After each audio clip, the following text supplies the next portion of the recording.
Hey world, what up? NBA free agency has already been kicking off. We've already seen a couple big moves that have been going down. Now, my preposition with the Lakers, I've always been in thought that they would actually move towards a big three if they could select and make a trade for a Bradley Beal, a Chris Paul, anything in that mix. But that wasn't the case. In the Los Angeles Lakers, they actually went with the big two route. Same thing with LeBron James and Anthony Davis with the dynamic duo. They went crazy and they've won free agency so far by making trades and let alone signings of Montrezl Harrell, Dennis Schroeder, Wesley Matthews, Marc Gasol, retaining Markieff Morris on their team. I mean, they got the verbal for Anthony Davis, so we got to see if it's going to be like a 2-year deal, a one-on-one, or long-term. And there's some others as well. So the Los Angeles Lakers are pretty much still my favorites to come out of the Western Conference in 2021, let alone to win the championship. Throughout free agency and everything so far, we all know that these rosters aren't completed yet, so there is still to be in the making. Now, back in the Eastern Conference, we do have the Brooklyn Nets, who one of the two teams I expect to come out of the East, which I've kind of stated, alongside with the Boston Celtics. The Celtics really haven't been made any moves. Danny Ainge is really suspect as of so far, and kind of a lot of people have noticed. Danny Ainge will bring in draft picks, but he doesn't know how to leverage to make a big time move. The only one we pretty much kind of seen was just the Kemba Walker, that signing, but not really any big trades, anything along the sides of there. So Boston's in a peculiar situation as of right now. Looking into the Brooklyn Nets, they were the second team. I expected if it's not the Celtics, it would be the Nets to meet the Lakers in the 2021 NBA championship round. With Brooklyn, there has been ramblings of Mr. James Harden being traded over there. Now, the GM for the Rockets, they pretty much want the farm when it comes to Harden. My initial reaction, that would be stupid for the Rockets to trade James Harden to the Brooklyn Nets. This pretty much should not even be a conversation. Now, Mr. Kyrie Irving does not want James Harden to join the Nets because ideally he wants a big two, a dynamic duo of him and Kevin Durant. Kyrie Irving pretty much can kind of see himself as LeBron and AD winning a championship as a dynamic duo. Kyrie brought KD to Brooklyn there for a reason. Because Kyrie Irving, he knows he can't be a 1A. He believes he can be a 1B as a peak, let alone a second option. So him and Kevin Durant, they went there for a reason. I feel personally, kind of looking into the storyline, Kyrie Irving pretty much sent Kevin Durant around and told him, hey, I'm going to Brooklyn. You're coming with me. Kevin Durant was like, all right, just shrugged his shoulders. He's like, let's go. Let's do it. I don't buy too much into the story about James Harden going to the Nets. I doubt that's what ever happened. Even if Brooklyn were to send over Spencer Dinwiddie, Karis LeVert, Jared Allen, and let's just say 6 or 7 first-round picks, of course Brooklyn would make that trade. But if you're the Rockets, you're not. I doubt they would even accept that to be anything. I believe if you're the Houston Rockets GM, if you are going to blow it up with James Harden, you'll make a trade for Ben Simmons. That should be your top priority of anything for a rebuilding stage. But let's jump into the storyline as of right here, and I'll give my take on James Harden potentially going to Brooklyn.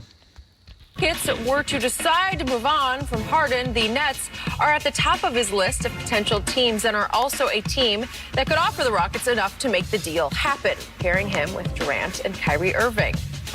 This is a lot to process. Shannon, would this work? No. Okay, well, a lot of people kind of look into the story thinking and kind of playing it off as NBA 2K standards.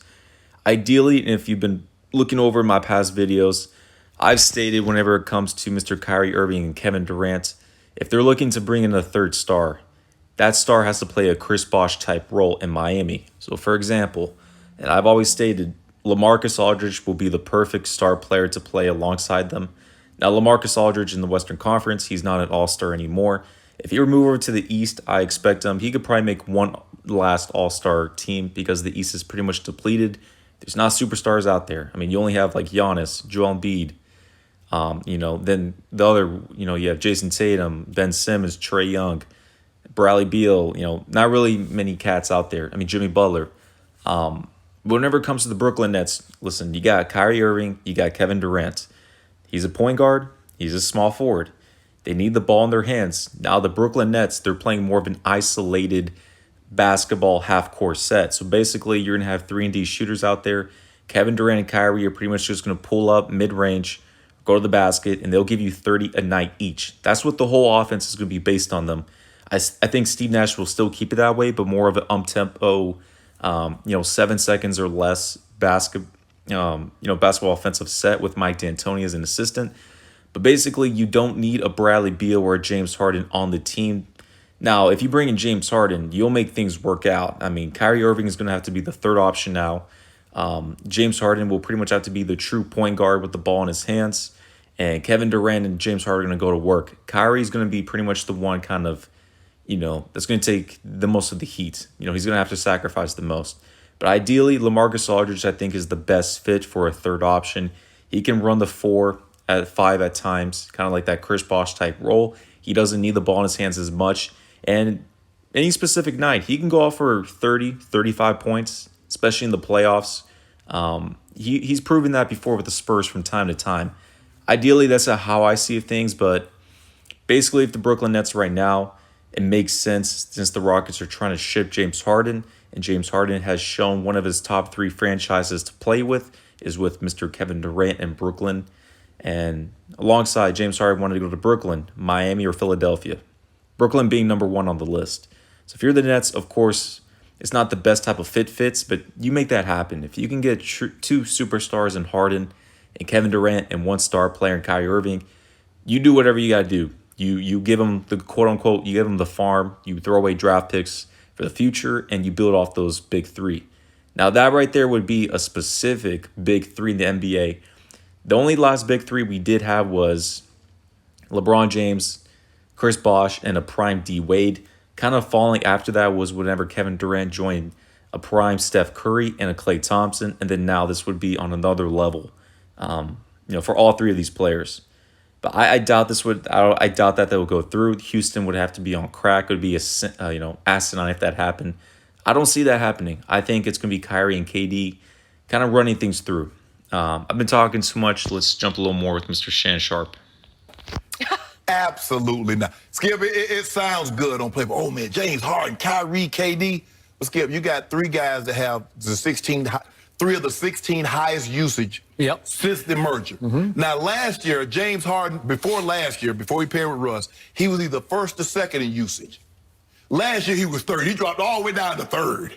Kyrie is a guy that needs the ball. Now, KD needs the ball, but not nearly enough, and not nearly as much as these other 2 guys. Skip, now, at some point in time, we're going to have to come to the conclusion.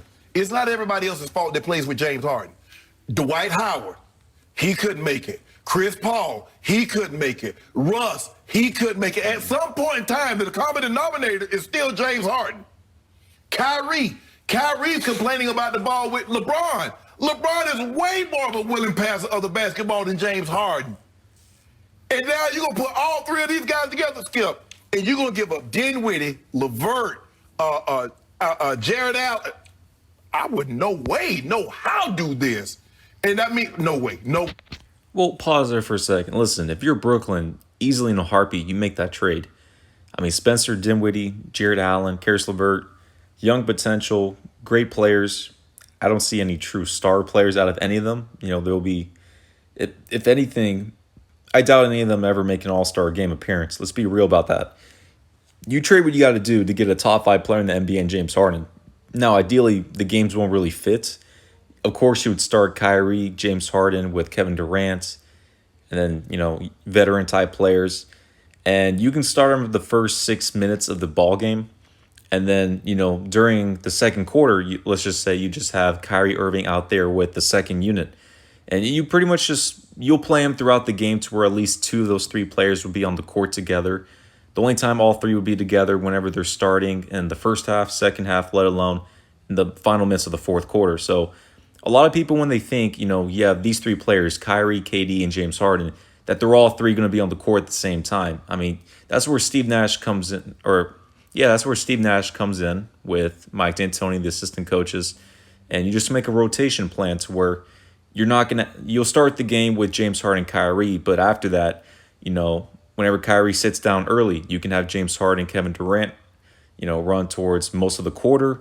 And then you have Kyrie in the second quarter with a bunch of the second unit. So he gets all the offensive shine. There's not another ball dominant guard with him. And then you kind of play along those lines. So it's not a big deal. A lot of NBA fans can't really fathom that, which it's whatever. They're two-dimensional thinkers. Basically what I'm saying is whenever it comes to here, it can work.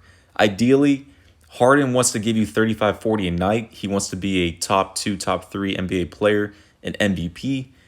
KD's a little more chiller when it comes to things. Kyrie's trying to prove himself again, as he's always been trying to do. So I don't like the fit. I don't really like the click. Ideally, if I'm Brooklyn, this is what I would do. And even though it's kind of petty, it's a business at the end of the day. I want to pair Kevin Durant with James Harden alone. I would trade Kyrie Irving in a heartbeat. I've always stated with James Harden, he's always had either a center in Dwight Howard or a second option with a point guard of Russ or CP3. That doesn't work. James Harden needs to be the holding guard, the ball in his hands with ball usage, and you need to pair him with either a first option or a second option with a scoring wing. So, for example, if James Harden wants to be a number 1 option, a Chris Middleton will be an ideal and complementary star, quote-unquote star player alongside with him. If James Harden wants to be a second option, a great first option would be Kevin Durant. And with Kevin Durant, he fits perfectly well with a guard that can score efficiently. So, for example, Russell Westbrook was not ideal because Russ is not a shooter. Kevin Durant joining Steph Curry, very ideal because Steph Curry, Steph Curry is the greatest shooter of all time. Now joining Kyrie Irving, Kyrie is not as efficient as Steph Curry, but Kyrie Irving is still, an ideal fit. But if you want to put Kyrie Irving on steroids, then you get James Harden. So if I'm Nets organization, even though you're blue balling, you're blackballing, Mr. Kyrie Irving, but you got to do what you got to do. I don't like all three together. I would like Kevin Durant with James Harden, and then you compare him with veteran-type players and shooters. Now, that right there would be ideal. No, it's not going to work, Skip. It sounds good in theory, but James Harden and KD needs to understand they're very different players than when they were, 8, 9, 10 years ago when they were together, Skip. James Harden is a different animal.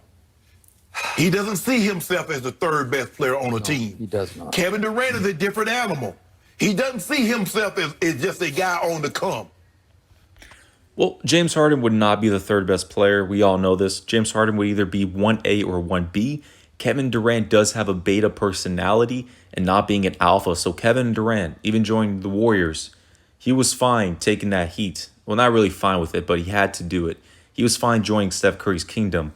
But Kevin Durant, he will be fine James Harden joining alongside him to do this.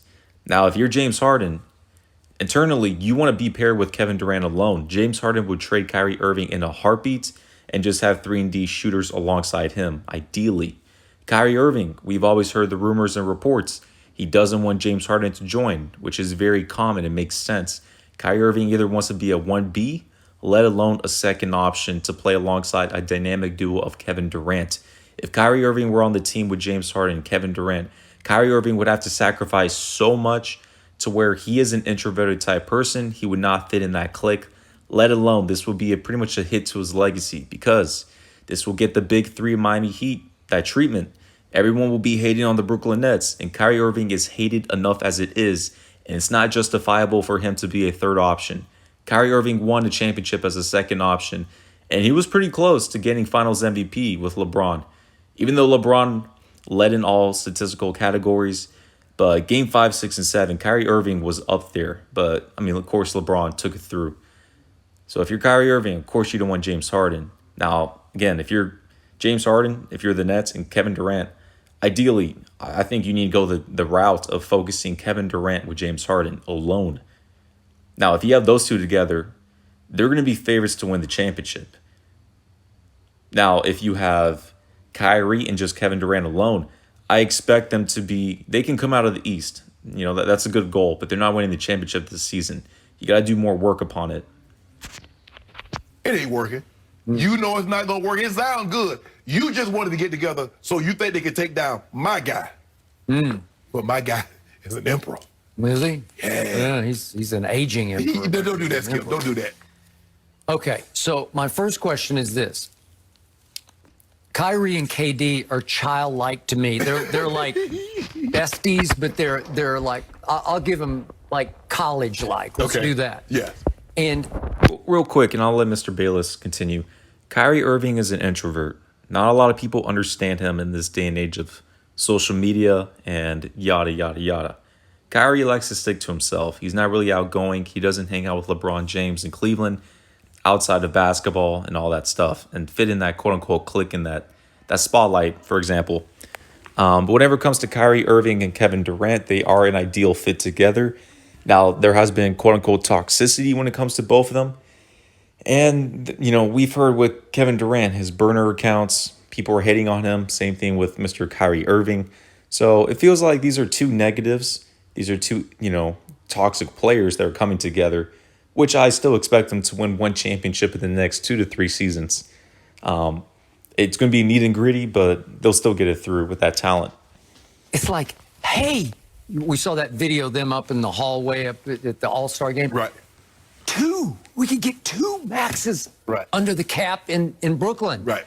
And KD was like, you want to go to Brooklyn? Well, everybody thought they would go to revive the Knicks, put the Knicks back on the national map. It'd be a great move. It'd be a legacy move for both of them. No, Kyrie decides, I want to go to Brooklyn. Okay, I'll go to Brooklyn with you. Yeah. And KD seemed to put no real thought into it except Kyrie wants to go there, so I'm there too. Right. Okay? Ideally, that was the presumption I got when it came to it. Because we've heard of rumors it was either going to be the Nets or the Knicks. Now, the NBA world was envisioning the New York Knicks to get Kyrie, Kevin Durant, and Zion Williamson, but we knew it was a very good possibility for Kevin Durant and Kyrie. It would have been a great and presumptuous, it would be a huge legacy move for Kevin Durant to win a championship there. Now, it was put out that Kyrie Irving was the one who wanted to push his way to Brooklyn. And that story was reported first before free agency. So we all knew with Kyrie Irving going there and pretty much giving the verbal that Kevin Durant would have to follow. Kind of like, for example, with the big three with D-Wade, LeBron, and Chris Bosh. I mean, D-Wade and Chris Bosh, they already gave their verbal to go to Miami. And, LeBron James was pretty much in the position to where he's like, okay, I got to go join. Kind of same vibes I got. What I don't know last night, and we won't know, did KD inform Kyrie that he was recruiting James to force a trade to the Brooklyn Nets? Right. Did Kyrie, was he in the loop of that? Because if he is, then okay, at least it's got some kind of chance. But if he's not, it could be chaotic disaster. Right. Because to your point, listen, Kyrie and James, I couldn't pick 2 worse fits of those 2. Because Kyrie is his own man. We know that. And he wants to have control of the game and the ball, which is why he and Kevin are a great fit together because they love each other. I think they will willingly sacrifice for each other. We thought James and Russ loved each other. Well, they did. They did. They sacrificed for each other as much as they would for any other human, and it still didn't work. Right. Okay, because to your point, James fell 1 notch in usage rate because he said, okay, I'll let you have the ball some. And you drive it right-handed and I'll drive it left-handed. And there were nights it was really, it was fun to watch and it worked. But in the end, Russ said, I can't live with this anymore. Right. And then James, and I pity James here because he's saying, wait a second, I'm going to be left all alone in Houston. What's going to happen to me? You should have thought about that before you started. Okay. The way you play, Skip. Okay, I got it. But he's saying, if he wants out, then I got to get out because I don't want to be here solo act. So maybe I should go to Brooklyn. Hey, guys, how about having me in Brooklyn? Won't it be fun, the 3 of us, me and Kevin, reunited from our days in OKC when James is coming off the bench? Yeah, exactly. Yeah. Averaging 15, 16 points a game, as opposed to a guy that's averaging over the last couple of years probably, 36 one year, 34 last year, 30. No, Skip. This is James Harden's fault. Because Daryl Morey did everything he possibly could. He built this entire team around James Harden. He did. And now nobody wants to play with James Harden. He's like, well, I want out too now. Okay. No, hold on. You done made me cook all this food. You gonna eat it. It's like when you ask your grandma, your parents to cook you something. I got it. I don't want it. Yep. Oh, you gonna eat this. Okay. No, listen, Kevin Durant wants to play with James Harden, so that notion that no one wants to play with James Harden, I understand where you're coming from because James Harden is selfish. He's ball dominant, ball usage, and he's a big ego. He wants everything to go alongside him. He is a spotlight. Everyone else is just, in the background, just dancers in the back while he's the Beyonce. I'm gonna say this over and over. I expect Kevin Durant to pretty much focus in on getting James Harden. I would not be surprised if Kevin Durant were to orchestrate a trade to let go of Kyrie Irving and to retain James Harden. Again, James Harden is a chill type of player. He fits the same personality as Kevin Durant. Even though James Harden was a quote-unquote sixth man of the year back into 2012, I believe it was his third, fourth season in the NBA, whenever he played with Russ, Kevin Durant, and then made the finals that season. Everyone overlooks James Harden being on that franchise and that team. Harden could give you 20 to 30 a night with the Oklahoma City Thunder. He was a scorer that fit perfectly well. And ever since they traded him away off to the Rockets when they got, some of these role players out there with Kevin Martin, the Thunder never made it back into the finals. And a lot of people overlook that. James Harden with Kevin Durant will be a perfect and dominant duo together. They'll be up there neck and neck with LeBron James and Anthony Davis. And the Nets would easily make it out of the finals. Easily. Man, if I'm Tim Fertitta, you ain't going nowhere, bro. So how could I endorse this trade? I already picked the Nets to win the East next year with Karis LeVert and Dinwiddie and Jared Allen. Right. Well, I don't want to have to trade all three and probably more for James Harden. Yes. Why would I do that and get left with a big three with the Nets? Listen, you don't need James Harden, you don't need James Harden with Kyrie with KD. You just need James Harden with Kevin Durant. That's my stance. I'm going to say it over and over again. If you have James Harden with Kevin Durant, with DeAndre Jordan, role players out there, you're good to go. You're still tier 1 in the Eastern Conference. Everyone else will be looking at the Nets. They'll be looking up, and the Nets would easily make it out of the East. Now, that'll be a competitive series against the Lakers in the finals and be electric, but that could be determined. Again, if you have Kyrie with James Harden with Kevin Durant, it's too forced. It's not necessary. When it comes to the roles, whenever it comes to the fit, it's more of a 2K move. And at the end of the day, if that's the move you have to make and you can make, sure, go ahead. But I would look to trade Kyrie Irving and use that extra $20 to $30 million for an ideal bench. It'll be chaotic disaster. You know it, and I know it. And then you got all three on max contracts. Mm-hmm. Good luck filling in the rest of the. Yeah. At least Rob Pelinka could fill in spots because LeBron was on the max and AD was almost near max. But you could fill in when you got three guys on the max. Skip. Mm-hmm. Okay, where the rest of the money coming from? What you gonna fill in? Okay, so I loved it that you have an up and coming LeVert. Yes, he can score. Right. And I love it that Dinwiddie is becoming like a veteran scorer. Right. Well, you can blend them with Kyrie KD and figure it out and let Jared Allen, can he protect the rim? Exactly, Woo. yes. Okay, now you have what's called a basketball team. Right. The other way, you got a mess. You got the biggest soap opera that they'd have all the back page headlines in New York, but at what expense? For an all-star game, Skip, this would be fun to watch.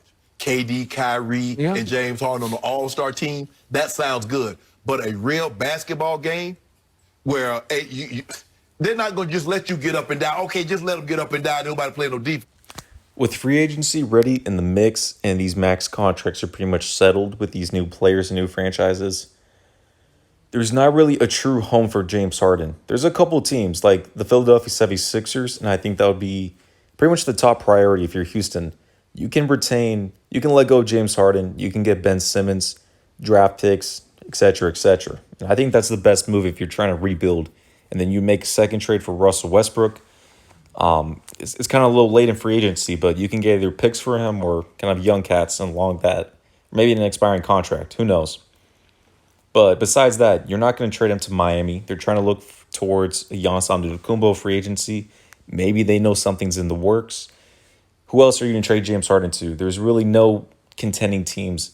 Then this was a weird story. It was just kind of pushed out there and forced about the James Harden trade because there's not an ideal fit, basically. I think Philadelphia, if you're the Rockets, you have to make that trade. If you're the Rockets, you don't trade him to Brooklyn. You're not going to get enough assets for James Harden. I mean, James Harden is a 4.8 out of 5 star player in the NBA. LeBron's a 5 out of 5. Steph Curry's 5 out of 5. James Harden is way up there as a top 5 player and an impact franchise player. You don't trade him just for late first round draft picks when it comes to the Nets. You don't do that. I just don't see how this works, Skip. For James Harden to need the ball and to have the ball as much as he does, for Kyrie to need and to have the ball, KD is the one that needs the ball the least, but he still won't. And James Harden knows he doesn't have to be a quote-unquote third option or join a big three in order to win a championship. James Harden and Kevin Durant know this. And this was around a week or two ago. This was reported. They were out there playing together, and they were talking about them joining forces together in Brooklyn. James Harden and Kevin Durant are fine trading away Kyrie Irving. Now, I know it'd be a little more heavier on Kevin Durant because, they have friendship and they join together. But I think Kevin Durant, he would be ideal with James Harden too. Those two pair together and they ship Kyrie Irving somewhere else. And that team, again, would dominate the Eastern Conference, come out of the East, and they'll be right up there to win a championship against if it's the Los Angeles Lakers. That's the way to go. I think James Harden and Kevin Durant are in the works to make this plan out. I think, number one, Kevin Durant, since he's sincere with Kyrie Irving, they'll try to make a way to where they can just get the big three. But ideally, best fit for both and all parties. You ship Kyrie Irving out, you retain James Harden, and that team right there is a dynamic duo, let alone one of the top 2 favorites to win the championship easily. But I'm going to end it off on there. We do have free agency continuing on with trade rumors. The Rockets have also reported, again, they want the farm from James Harden. I think we may see James Harden in training camp, let alone starting the first of the season. This could be like an Anthony Davis experiment back into the 2019 season to where we had to wait a couple months.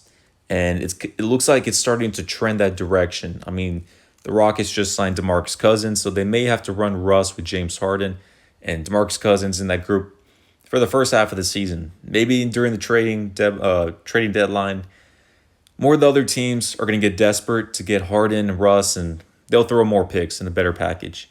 I think that's probably the best way to go for the Rockets. I would love the Rockets pretty much just to rebuild right now, get it over with.